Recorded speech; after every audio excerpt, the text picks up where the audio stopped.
बच्चों, तो आज हम शुरू कर रहे हैं हमारा क्लास 10th का first chapter of physics, light, reflection and refraction. तो सबसे पहले हमको समझना क्या पड़ेगा, लाइट। तो लाइट के बारे में आप लोगों में से कोई मुझे बता सकता है कि what do you mean by light? तो अगर मैं आपको बताऊं कि लाइट क्या होता है, तो I will tell you two things about light. First one is, देखो जब भी हमारा कोई लाइट बल्ब हम ऑन करते हैं या फिर जो फ्लेम होती है कैंडल की जिसके अंदर लाइट होता है, तो वो हमको साथ ही साथ हीट प्रोवाइड करता है या नहीं करता है?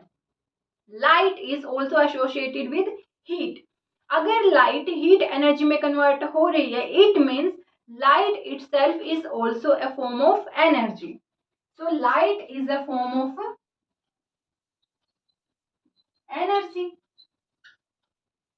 राइट। तो अब अगर मैं आपसे पूछती हूँ, जैसे हम देखते हैं कोई भी ऑब्जेक्ट, तो दिखाई देने के लिए फर्स्ट रिक्वायरमेंट क्या होती है हमारे पास?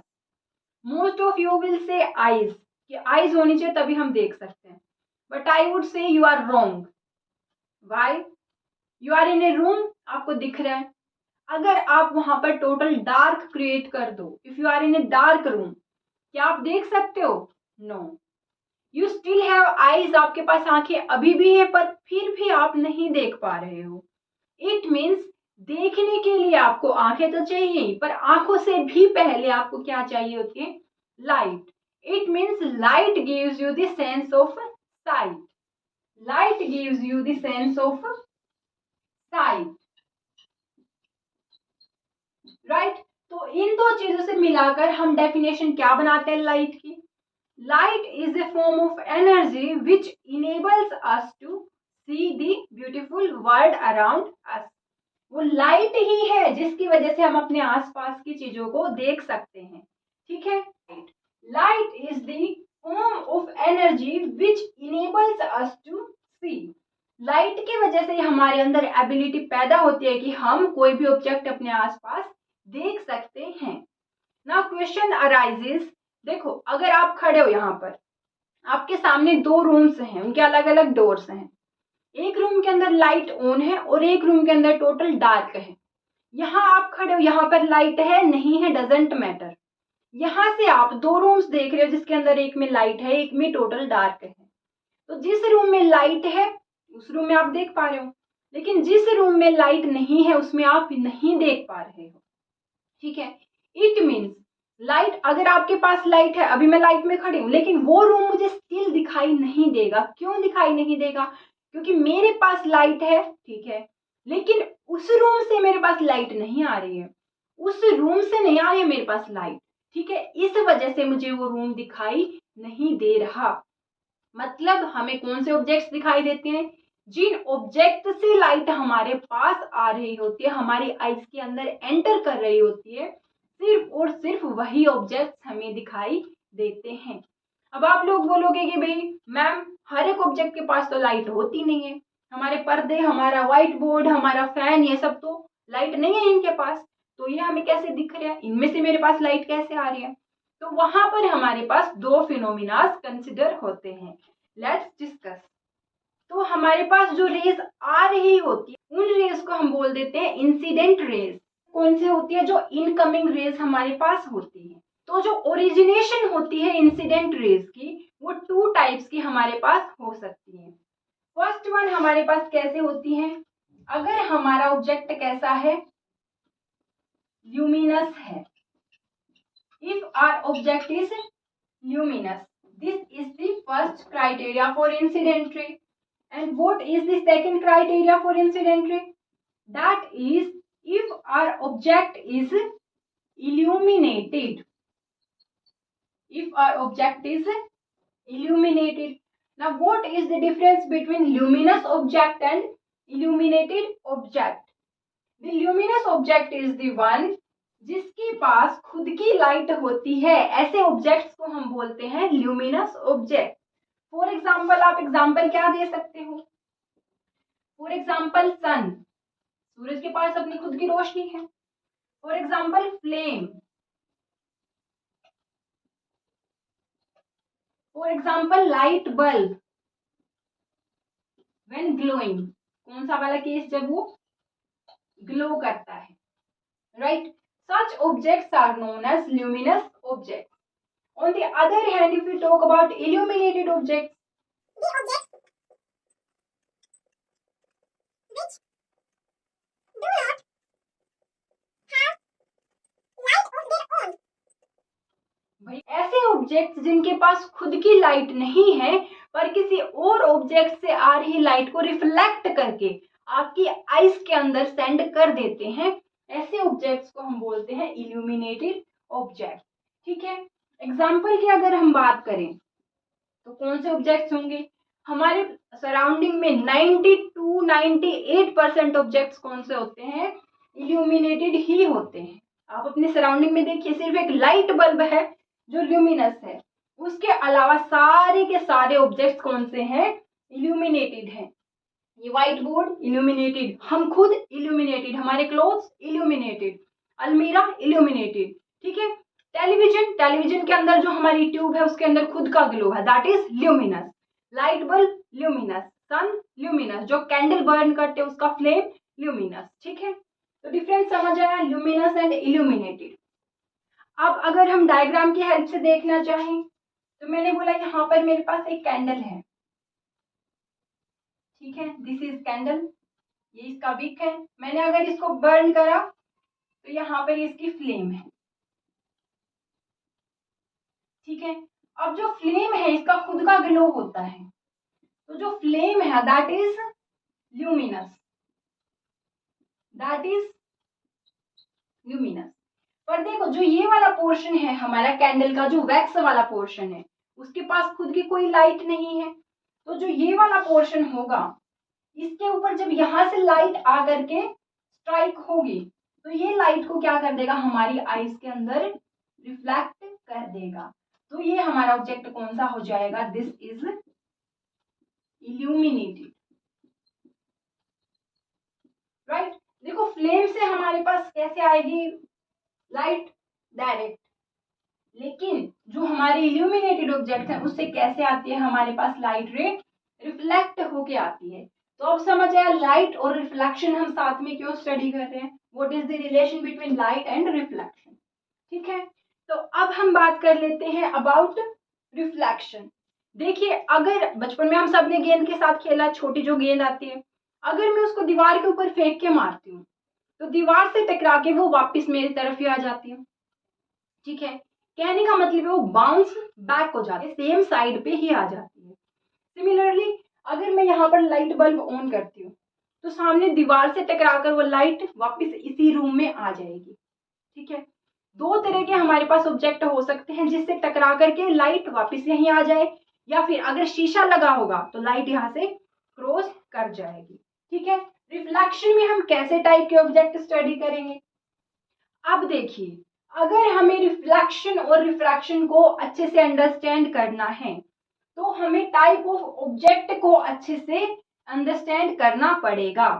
किस बेसिस पर, type of object on the basis of light they allow to pass, light they allow to pass through them।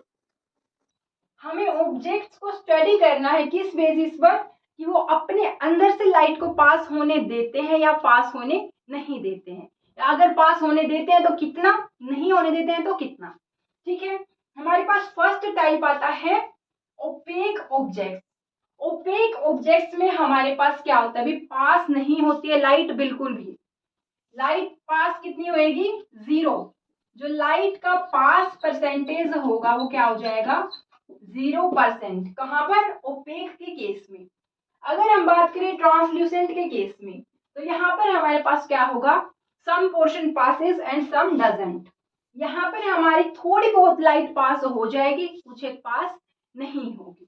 अगर हम बात करें ट्रांसपेरेंट ऑब्जेक्ट्स की तो यहाँ पर लाइट पासेस कंप्लीटली, ट्रांसपेरेंट में से पूरा का पूरा लाइट जो है पास हो जाता है from one side to another. तो अब मैं आपको बताती हूँ एक बहुत ही इंपॉर्टेंट बात जिसके बेसिस पे आपके एमसीक्यू भी आ सकते हैं और आपका थ्योरेटिकल क्वेश्चन भी बन सकता है। तो जो ओपेक ऑब्जेक्ट्स होते हैं इनके अंडर जो फिनोमिना होता है, ओपेक ऑब्जेक्ट के अंदर फिनोमिना होता है रिफ्लेक्शन का, ठीक है।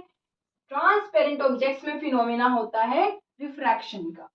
और जो ट्रांसल्यूसेंट हमारे ऑब्जेक्ट्स होते हैं, ट्रांसल्यूसेंट ऑब्जेक्ट्स में फिनोमिना होता है partial reflection and partial refraction का, राइट। तो हमारे पास जो रिफ्लेक्शन है कैसे ऑब्जेक्ट्स में होता है, ओपेक ऑब्जेक्ट्स में होता है। और जो रिफ्रैक्शन है ये कैसे ऑब्जेक्ट्स में होता है, ये ट्रांसपेरेंट ऑब्जेक्ट्स में होता है। तो अगर हम रिफ्लेक्शन की डेफिनेशन की बात करें, जिस मीडियम से लाइट इंसिडेंट हो रही होती है उसी मीडियम में लाइट टकरा करके वापस अगर आ जाती है तो उस फिनोमिना को हम रिफ्लेक्शन बोलते हैं। अगर हम इमेज से इसको अंडरस्टैंड करने की कोशिश करें, हमने बोला this is the surface of an opaque object, ठीक है, surface of an opaque object. आप मानो कि ये आपकी बुक है, ठीक है, consider it as your book, ठीक है, माना कि ये हमारी बुक है, ठीक है, और यहाँ पर कोई लाइट बल्ब ग्लो कर रहा है, ठीक है, दिस इज ए बल्ब। ये जैसे ही ग्लो करेगा तो हर डायरेक्शन में लाइट को स्प्रेड करना शुरू करेगा। यहाँ से हमारी लाइट रेज जो है इस बुक के ऊपर भी फॉल होंगी। तो इसी इनकमिंग लाइट रे को हम क्या बोल देते हैं, इंसिडेंट रे बोल देते हैं। देखो हमने क्योंकि एक ही रे कंसिडर की है तो हम इसको इंसिडेंट रे बोल देते हैं। अगर हमने मल्टीपल रेज ली होती, अगर हमने ली होती मल्टीपल रेज, तो जो ये बंडल ऑफ रेज है इसको हम क्या बोल देते, बंडल ऑफ रेज, इसको हम बोल देते लाइट बीम। क्या बोल देते, लाइट बीम बोल देते। पर अपने डायग्राम की क्लैरिटी के लिए हम सिर्फ एक रे ही लेकर के चलते हैं। तो इंसिडेंट रे के फॉल होने के बाद जिस पॉइंट के ऊपर रे फॉल हुई है उस पॉइंट के ऊपर अगर हम नॉर्मल ड्रॉ करते हैं, क्या ड्रॉ करते हैं, अगर हम normal, normal means 90 degree angle, ठीक है। अब हमारा क्योंकि ओपेक है ऑब्जेक्ट, कैसा ऑब्जेक्ट है, ओपेक, तो पूरी की पूरी लाइट को क्या करेगा, सेम मीडियम में ही वापस सेंड कर देगा, उसके अंदर से कोई लाइट पास नहीं होगी, ठीक है। जो हमारी नोटबुक होती है तो नोटबुक के हमारे आर पार तो हमें दिखता नहीं है, मतलब कि लाइट आर पार पास नहीं हुई है, ठीक है। तो पूरी की पूरी लाइट हमारी क्या होगी, सेम मीडियम में वापस चली जाएगी। इस तरीके से टकरा करके लाइट क्या हो जाएगी, इधर से आ रही थी इसी मीडियम में वापस चले जा रही है। अब ये रे हमारी है इंसिडेंट रे, ये क्या, आफ्टर रिफ्लेक्शन, तो इस रे को हम क्या बोल देते हैं, reflected ray, this is called reflected ray. तो हमारा देखो जो ये पॉइंट है P, ये पॉइंट P इंसिडेंट रे, नॉर्मल और रिफ्लेक्टेड रे, ये सब के सब हैं बहुत ही ज्यादा इंपॉर्टेंट। क्यों इंपॉर्टेंट है, क्योंकि एट पॉइंट P, जो पॉइंट P है इसके ऊपर जो हमारी इंसिडेंट रे है जिसको कैपिटल I से डिनोट करते हैं, जो हमारा नॉर्मल है जिसको कैपिटल N से डिनोट करते हैं, और जो हमारी रिफ्लेक्टेड रे है जिसको कैपिटल R से हम डिनोट करते हैं, ये सब के सब क्या होते हैं, सेम प्लेन में होते हैं, all lie in same plane, ठीक है। आप क्या लिखोगे, जो पॉइंट P है जिसके ऊपर इंसिडेंट हुआ है, at point P incident ray, normal and reflected ray all lie in the same plane. This is known as the first law of reflection. This is known as the first law of reflection. अब second law हमारा reflection का कहां से आएगा, second law कहां से आएगा कि भाई जो हमारा ये एंगल है between incident light, incident ray and normal, और जो हमारा ये एंगल है between normal and reflected ray. Small I से किसको डिनोट करते हैं, जो एंगल है between incident ray and normal. Small R से किसको डिनोट करते हैं, angle between reflected ray and normal. तो जो एंगल आई है और एंगल आर है, angle I is equal to angle R, और यही हमारे पास क्या होता है, रिफ्लेक्शन का सेकंड लॉ होता है।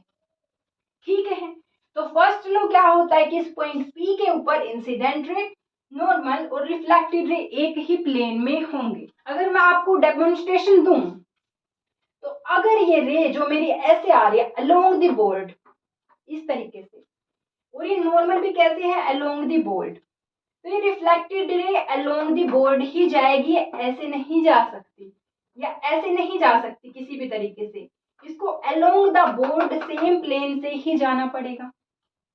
ठीक है, अगर जो ये मेरी लाइट है वो किसी और प्लेन से आई होती तो नॉर्मल और रिफ्लेक्टेड रे भी उसी प्लेन में लाई वहां पर करते। ठीक है, तो ये हमारा है फर्स्ट लॉ। सेकंड लॉ क्या होगा कि रिफ्लेक्शन में एंगल ऑफ इंसिडेंस और एंगल ऑफ रिफ्लेक्शन हमेशा इक्वल होंगे। अगर आपको न्यूमेरिकल में उसने बोला है sine I is equal to 60 degree, then आपसे आस्क करता है कि रिफ्लेक्शन का एंगल कितना होगा, आप बोलोगे अगर इंसिडेंस का एंगल 60 है तो रिफ्लेक्शन भी 60 ही होगा, राइट।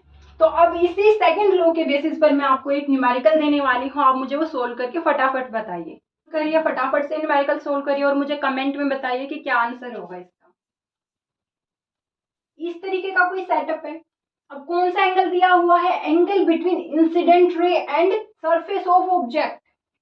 इंसिडेंट रे ये है, सरफेस ऑफ ऑब्जेक्ट ये है, इट मीन्स ये वाला एंगल दिया है, कितना दिया है 30 डिग्री। तो ये पूरा, क्योंकि ये नॉर्मल है तो ये एंगल पूरा है 90 डिग्री, तो ये रिमेनिंग एंगल कितना है हमारे पास 60 डिग्री। मतलब जो एंगल ऑफ इंसिडेंस है वो कितना दिया है 60, तो जो एंगल ऑफ रिफ्लेक्शन है वो भी कितना हो जाएगा 60। ये क्या हो जाएगा हमारा आंसर। ठीक है, तो आपको क्वेश्चन में जल्दी से देखे, जल्दबाजी नहीं करनी कि 30 डिग्री दे रखा है फटाफट 30 कर देता हूँ, अच्छे से रीड करिए कि कौन सा एंगल दिया हुआ है उसने। ठीक है, ये वाला एंगल दिया हुआ है। So now this is all about the concept of reflection. कल हम करने वाले हैं mirrors and reflection from the surface of mirror. तब तक के लिए आप ये सब का जो आज पढ़ाया गया है इसका नोट्स बना लीजिए, और साथ ही साथ चैनल को लाइक शेयर और सब्सक्राइब कर लीजिए।